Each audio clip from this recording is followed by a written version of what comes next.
Nagpapatuloy naman ang pagdinig ng Senado kaugnay po yan ng panukalang pagbibigay ng emergency powers kay Pangulong Rodrigo Duterte para solusyonan ang problema sa traffic.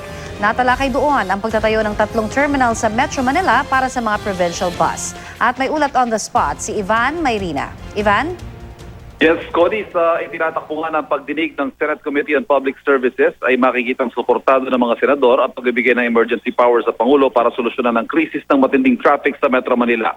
Narito ngayon ang mga transport groups mula sa bus, truck, jeep, mga TNVS at maging mga cycling advocates para magbigay ng kanilang mga mungkahi sa komite ng kanilang mga solusyon sa traffic. Isa nga sa mga natalakay ko niyang mahaba ngayong umaga itong pagtatayo ng 3 bus terminal para sa mga provincial buses. Ang isa ay sa Southern Metro Manila, isa naman sa Southwest at isa pa sa Northern Metro Manila. Kapag nagawa raw ang mga bus terminal na ito, 8,000 provincial buses kada araw ang mababawas sa EDSA traffic.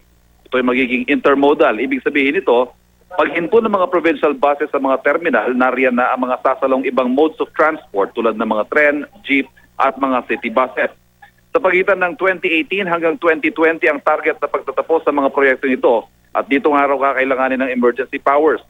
The right of way issues halimbawa, kailangan mapabilis ang pag-acquire ng mga lupain para pagtayuan ng mga ito.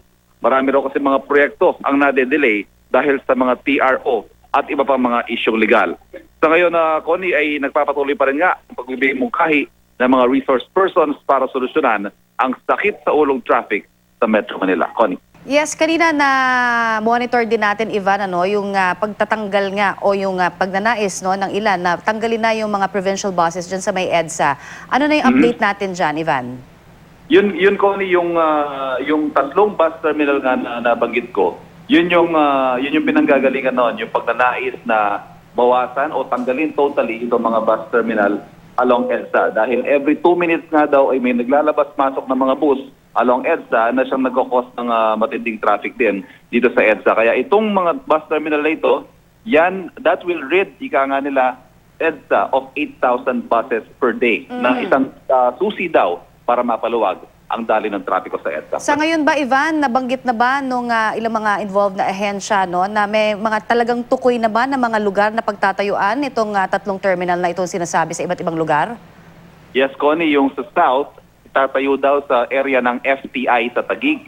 Yung sa Southwest naman, malapit ito dun sa interim terminal ngayon sa may area ng Uniwide. Kung familiar ka dito sa Uniwide, ito namang sa North, ang isa raw na tinitingnan nila pero under feasibility study pa ngayon ay itong area ng Veterans Memorial Hospital. So dito yan sa North Avenue area sa Quezon City. Although yun daw ang medyo mahuhuli dahil ito nasa feasibility study phase pa lamang, pero yung sa Southwest at sa South, meron na silang na-acquire na lupa at ang construction nito magsisimula sa bandang dulo nitong taong 2016.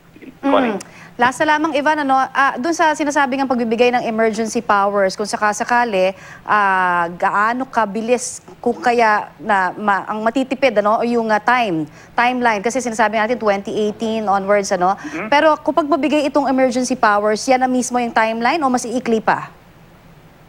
Connie, yung 2018 up to 2019, yan yung ideal timeline. Right. Which is precisely why kailangan nila ng emergency powers dahil pag nagkaroon na ng legal issue dito, mauusog na ng mauusog yung mga timeline na yan. Kaya yung target na yun, yun yung ideal. Yun ay kung walang magiging problemang legal dito sa mga proyekto nito.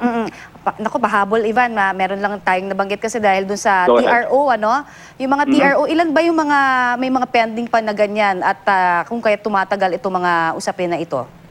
Nako, hindi nila nabanggit ko yung eksakto kung ilan pa. Pero ito na lang halimbawa sa construction phase. Halimbawa, pag nagkaroon ng bidding process, may natalong bidder, questionin niya yung bidding, magkaka-TRO, ayun, mauusog na naman yung procurement, yung acquisition ng mga kakailanganin sa construction. At yan ang isang major cost ng mga delays sa mga government project. Alright, maraming salamat sa yung update na yan, Ivan Mayrina.